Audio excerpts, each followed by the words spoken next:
Hi, and welcome to Photo IQ. I'm your instructor, Gus Cantivero. This is Unit 7 for Camera Basics. We're going to talk all about how to hold your camera while you shoot.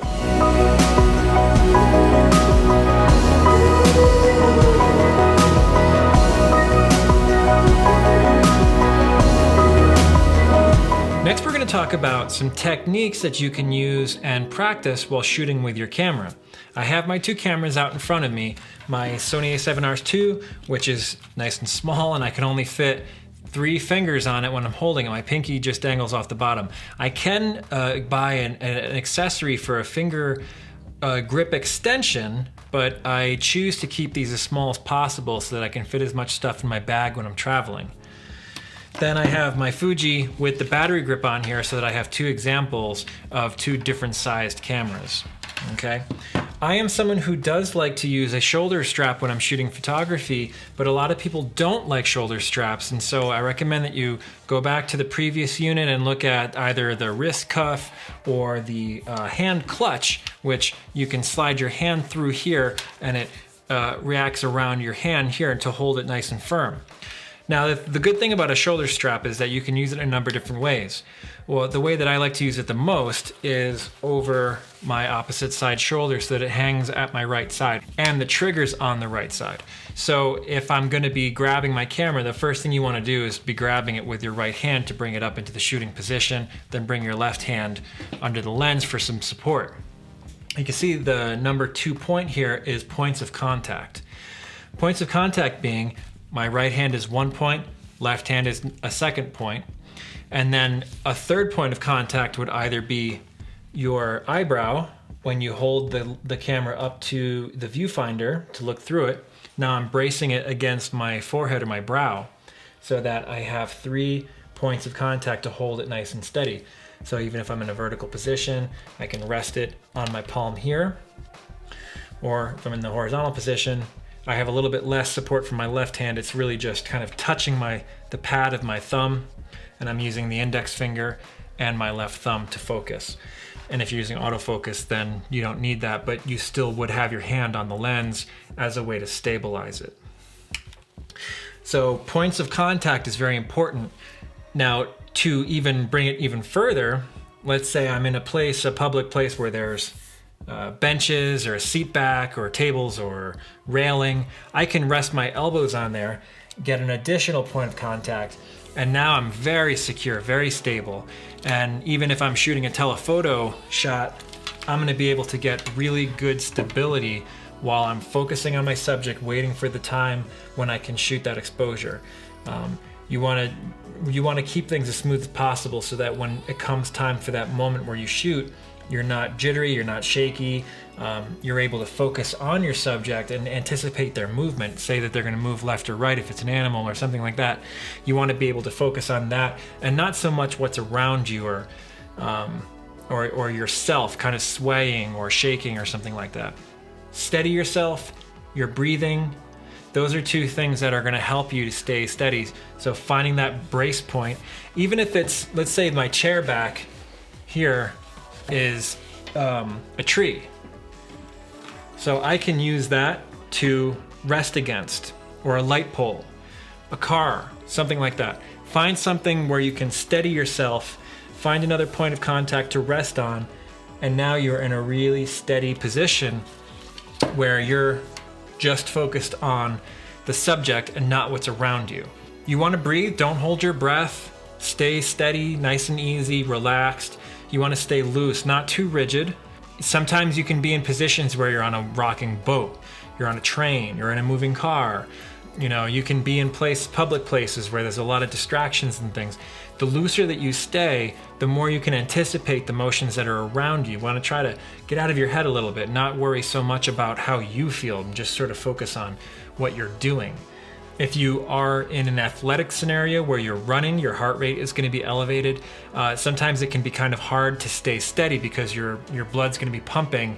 In those scenarios, you can counteract it with a faster shutter speed and your image stabilizer to help steady the camera and take some of the strain off of you so that you don't have to be so perfect.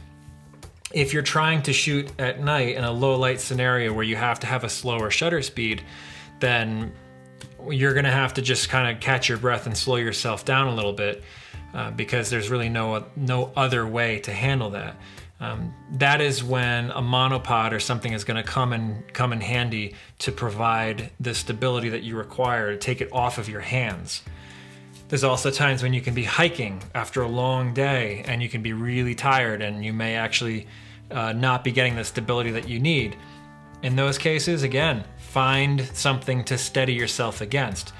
Here's another way the straps can come in handy. The shoulder strap can be used as another point of contact if you want to hold it away from you. So let's say I'm not using the shoulder strap and I'm holding the camera out to get an angle and my hands are a little bit shaky. Now if I put this around me, even if it's just around my neck, I do my shoulder as well, and I'm pushing the camera away from me, it's now nice and steady. So this almost acts like a brace against my body. Let's move over to the larger camera body. One of the things that this gives us the benefit of, it is heavier, so there is a fatigue factor there. But the other counterbalance to it is that you have so much more to grip onto so that you're able to get a steadier grip, a nice firm grip onto it, so that when you're shooting, you are having less of this up and down motion where my pinky is adding 25% more grip space onto this camera, okay? The other thing that the vertical grip does, when you're shooting horizontally, you have to move your arm into that up position or bend your wrist like this. So it's one of the two or a combination of the two. When you're shooting vertically with a battery grip or vertical grip, you keep your elbow down at your side, which you can brace against your rib cage. So you pull your elbows in tight, okay? And now I have all these points of contact. I'm nice and stable. When I want to shoot a vertical, I just rotate the camera, and because there's another trigger at the top, I'm able to hold that camera nice and steady. I'm not like this, okay? Instead I'm like this, so that I keep and I maintain that brace against my rib cage. Okay, so I'm nice and steady. Now, one other way that the straps can be used, which I like to do, is I will wrap them around my wrist like that, and then grip it like this. Now, if I have to shoot outside of a window to get a high vantage point angle, if I'm on a boat, a ferry, any kind of moving transportation, and I want to shoot outside of the window like this and get a cool angle, and I drop the camera, it's still attached to my wrist. Okay, so even if I'm just walking around the park or something like that and I don't want to carry it on my shoulder, I'll just do this and just hold the camera, and now it's secure, it's on my wrist.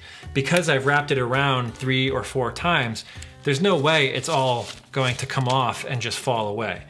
By that, I would have realized it by then and caught it. So that is another way that you can use a strap. When you're shooting with a telephoto, the technique is basically the same, although slightly different. I have my 70-200, my long telephoto on here.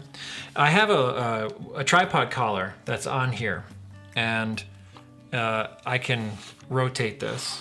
Okay, so if I'm on a tripod, I can attach this to the tripod. So let's say this is locked down and I want to go into a portrait mode or vertical orientation. I can rotate the camera like that and then just rotate it and come back to horizontal landscape mode. So we can lock that down. What that does when I'm handheld is it gives me something to kind of grip onto. So I can put my index finger kind of in here or my middle finger and hold on to that. So it creates kind of a ledge when I'm shooting something. Usually this is for something that's at a distance and I want to be zoomed all the way out to 200 millimeters. This is going to give me something that's very stable and predictable to lock onto and hold on to.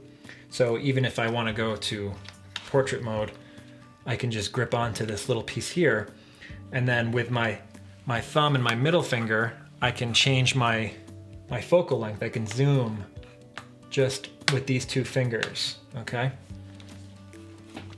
So that because it's such a long telephoto lens, 200 millimeters, you want to give yourself something very stable. So you can even rest it on a table. And then because you have a flip out screen, you can just flip that out like that and you can compose and spin it and pan side to side and rock it up and down. And that way you can have something that's really rock solid to rest your camera on top of. Then the last thing, and I just kind of alluded to it, is using the viewfinder versus the screen. If you're going to be using the screen to focus on things, that basically means that you're going to be holding the camera out away from your body, which you're losing points of contact. Now you can see I can rock this around and pan side to side, and it's all dependent on how steady I can hold the camera. That's when you want to do this. Okay, now you can push it away from you, and if you can see, the amount that this camera can waver is dramatically less than when I'm not using the strap. If you're using the viewfinder, then as we've been talking about, that's another point of contact, and it's so much more stable. There are going to be times when it's physically uncomfortable because you're hot and sweaty, and you might just be really very humid, and you'll have a lot of sweat on your brow, and you don't want to be pressing the eye cup up against your face. You can actually fog up the viewfinder because it's so humid, and the sweat from your brow is actually causing it to fog. In those situations, it's better to just use the screen because it's the difference between seeing and not seeing. But then, of course, there's a pro and there's a con that comes with both, okay? Just be aware of how to compensate. So if you do have to use the screen back, know how to stabilize yourself so that you can get a good result with it. If you prefer to use the viewfinder, just practice with the ability of practice with the technique required to know where your controls are so that you don't have to look, okay? To be able to focus, shoot, adjust your shutter speed, your aperture, and your ISO manually without having to take your eyes off and look and miss a shot, because that's how you miss. Okay, we're out of the studio and we're in my dining room for a little change of scenery, and also so I have a little bit more space to work with to demonstrate. We've talked about proper technique with hand holding the camera. Now we're going to talk about how to operate the camera using a tripod or various types of support. I have a few different props here. One is a tabletop tripod, okay? One is a Joby, and one is my real carbon fiber tripod with twist locks, and it's a real proper tripod. My setup is going to look a little bit different than one that anyone watching this video will likely end up with, because I've kind of customized this by adding my own flip lock system so that I can remove the ball head on top. And that allows me to go back and forth between the different kinds of tripods that I own and use for my work. For example, if I wanted to switch from this tripod to the tabletop tripod, I can take my ball head and put it right here, and then I just close this little twist lock, and now I'm ready to go on that system. And I only have to own one tripod head that is universal for all the different sets of legs that I have. So first, let's talk about this little tabletop setup that we have, the two options. One is a more expensive option. This is by Surui, and this is actually the removable base to the monopod that I have. It's a convertible monopod that can go from a stand-up monopod to a tabletop tripod. Okay, so we can set this up, and I have this little Japanese glass, this mug here, that we're gonna get a little close-up shot of. This is gonna be our subject. So firstly, we have our camera, and which one do we wanna go with first? Let's go with this one. So we're gonna attach the tripod plate. So we're ready to go there, attach that, and we're gonna compose. Now the minimum focusing distance, I'm gonna compose my shot, and I'm gonna lock it down. The minimum focusing distance on this lens, this is my Zeiss Luxia 50 millimeter, is almost 1.5 feet away, which can be too far for small objects. So the closest that I can get this is that distance here to here. So I'm gonna take this shot. I wanna get a nice shallow depth of field on here. So I'm at f3.2.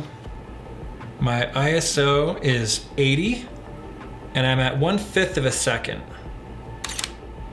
You can see how simple it is. If I want to recompose, I just loosen the lock here. Let's say I want to go vertical. I just spin it around that way, and I'm utilizing the digital level that's on the back of the camera. Lock it in position and shoot. So you can see how simple it is, but a ball head, even though it's very useful, does have its limitations.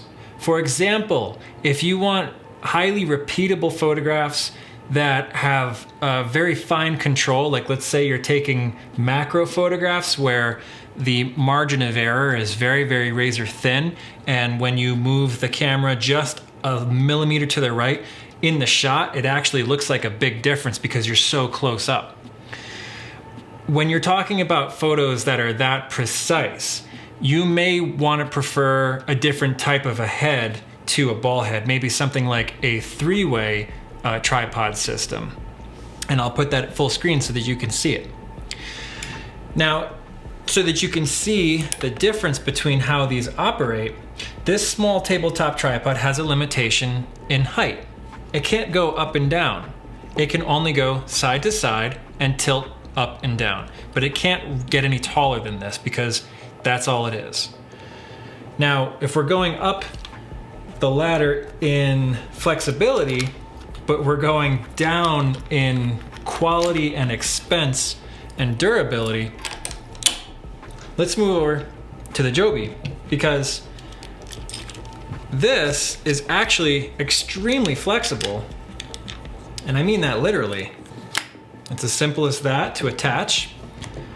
And these legs, because they have all these joints, can actually be repositioned any way that I want. So let's say I want my shot to go lower. I can just flatten the legs.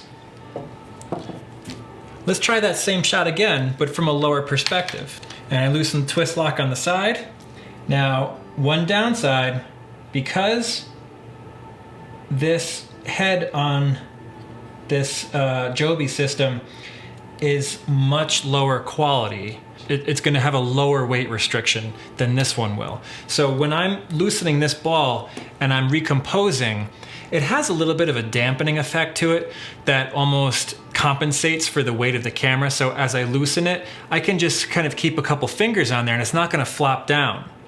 Whereas with this one, if I loosen this, I have to kind of keep both hands on here to keep it steady in order to make just a slight change. So if my composition is off just a little bit, in order to recompose, I want to make sure I get a firm grip on here when I loosen it so that I stay in position. Then I can recompose, and then I can lock it down and let go. After you lock it down, it's going to settle and there's going to be a slight drop in your composition. So sometimes you want to compensate for that by being just a hair higher than you really want to be, because when you lock it and let go, it's going to settle. And that's because there's flex in all of the joints, and when you're holding on to it, you're taking some of the weight off of it. Okay, so now I'm recomposed, and let's shoot. So let's say that you're happy with your composition, you're on a tripod, you're locked down, but your exposure has a very slow shutter speed. Right now, I'm actually at 1/5 of a second. If I play back that image and I zoom in, I think that's acceptably sharp. It's pretty good. Let's say you're in an environment where you're near a street, or maybe there's a train track nearby. Who knows? There could be any number of reasons why you would get shake. Even in a lot of large concrete buildings in cities, you can get a lot of vibration just from the heating and cooling systems or the elevator shafts. And that will send micro vibrations through the concrete and then up into your tripod legs. And that will be evident in image shake. So just because you're on a tripod or you're on support does not mean that you're going to be completely immune to any kind of shake. There can just be people walking by. People can bump the table. There can be vibrations that go through. I'm going to show you an example of an image where some vibrations are coming up through the tripod legs. I'm going to slow the shutter speed down just a little bit, and then I'm going to hit that, and I'm going to tap the table at the same time. And you're going to see how much shake is evident in the image. The way to compensate for that, sometimes it's actually your hands on the camera themselves. Just by the mere fact of you pressing the button will cause vibrations in the camera and cause it to shift and rock around. So you have two options in order to take your hands off the camera and allow the camera to settle down before it takes the shot. One of those is a cable release. Another one is to use a self-timer. So if we go into our drive setting, and we're going to go into the drive settings more in another unit. But for now, I'm going to put this on a 5-second self-timer. And you can't really see it because the camera's too far away. But if I just tap this, I can actually see the camera shake with little micro vibrations just from my little finger taps. And that will happen from me tapping the shutter. So if I hit this shutter, it's going to count down from 5. The vibrations have already stopped. And it's taken the shot. And you can see by the image on the screen that just using a self-timer or a cable release will get rid of the camera shake. So to demonstrate how a cable release works, I put it back into normal single shot mode. I took off the self-timer. I'm going to open up the cover of the USB port. And you can see just by me doing this, I already adjusted the legs here by putting downward pressure on it.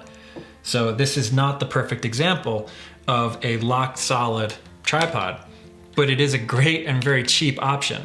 Mine is a little bit older too, so the balls are a little bit worn out and they have a little less resistance in holding up the weight.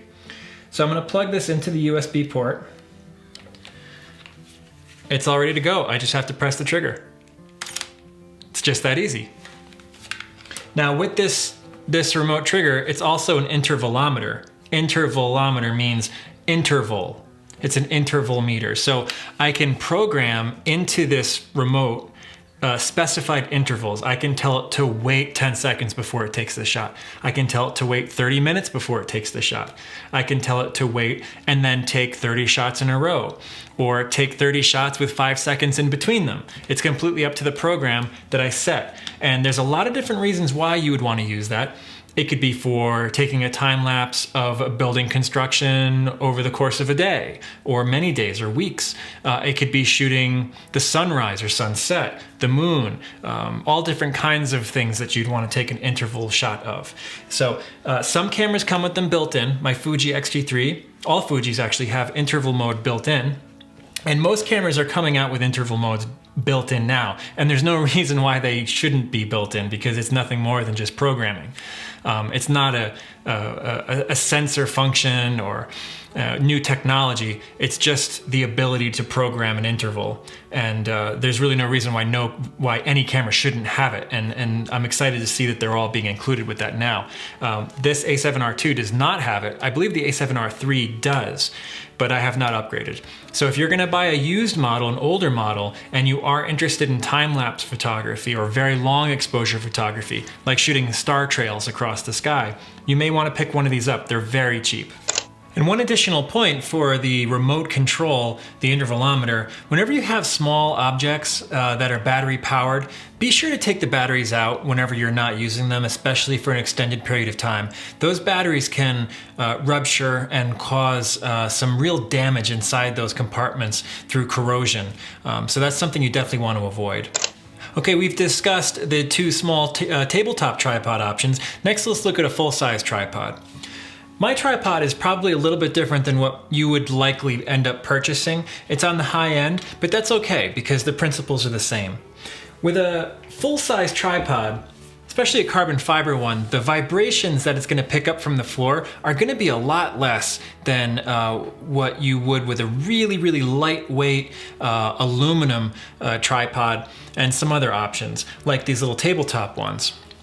So you may want to purchase one that has really flexible leg options, and I don't mean flexible as in bendable, I just mean that they have a lot of different positions that they can go in. So let's say that you are working in a really awkward position where you don't have space for a full-size tripod leg to go. So this actually allows me to put this tripod in multiple leg positions. So each leg can be at a different height and angle. As you can see, this side angle here flexes from straight down and then it has a locking position like that, or it can even go totally sideways, okay? So I'd be able to get this around where I want it to be, bend it down, and it will hold itself in position just like this. On the top I have the ball head, which allows 360-degree movement, and I'm above this cup. Now I could even bring this lower if I wanted to get that side angle just like I did with the Joby, but let's say I want to be a little higher. This is a great perspective. And grab my shot. So in this position, I can leave it the way it is, and then by using the screen back, I can recompose the shot down here to make a better photograph. Move my subject around, I can add things, I can add diffusion over here to control the light, or reflectors on this side to add a little kickback into it. We're not gonna talk too much about that in Camera Basics, but I do want you to understand, and you may wanna come back to one of the still life modules in the future if you wanna learn more about that. We're back in the studio so that we can discuss one last thing in this section, and that is working with monopods. We just talked about tabletop tripods and standalone tripods. Now let's talk about a monopod real quick. So the one that I have here is from Surui, and this is the one that my tabletop base, which detaches and turns into a tabletop tripod, turns into the base of this monopod. It has a little twist lock here so that I can lock it and stand it up straight. And let's do that right now. And then it also has 3 different sections with twist locks in them so that it can adjust to any height that you need. And I'm gonna loosen the base so that it can swivel around. If I wanna leave it unattended, I can always lock that base down. Now you don't wanna leave it unattended too much, but if I just need to step away, or if I just wanna reach down to my bag or grab something that's just out of arm's reach, it does help to be able to lock this down, and then I can take my hands off of it. I wouldn't leave this so that people can run into it, but it is a nice feature to have. So let's say that we are working with wildlife photography. All right, so I have my Sony a7R II, my Metabones adapter on here, and my Canon 70-200 f4 with image stabilization. You can see I have the tripod collar attached to the ball head here. So I can loosen with this little twist nut right here, and I can spin the camera. So now I can go into vertical mode or portrait orientation, or I can turn it and go into landscape orientation, horizontal. This will give me great stability if I want to do a tracking shot of a runner or an animal or some kind of feature that's at a distance. And I can loosen the ball head if I want a little bit more, but you can't have too many points of articulation here because now it just gets a little bit unruly. So you're gonna wanna make your ball head nice and flat, and then make your tripod collar nice and straight. And now if I want to get a tracking shot of a runner, I can either track it on the screen back, and because I have this nice stable platform of the monopod, it's all that I need to be able to track side to side. If you want a little bit more support, you can add your eye to the viewfinder, and now you can swivel and pivot that way.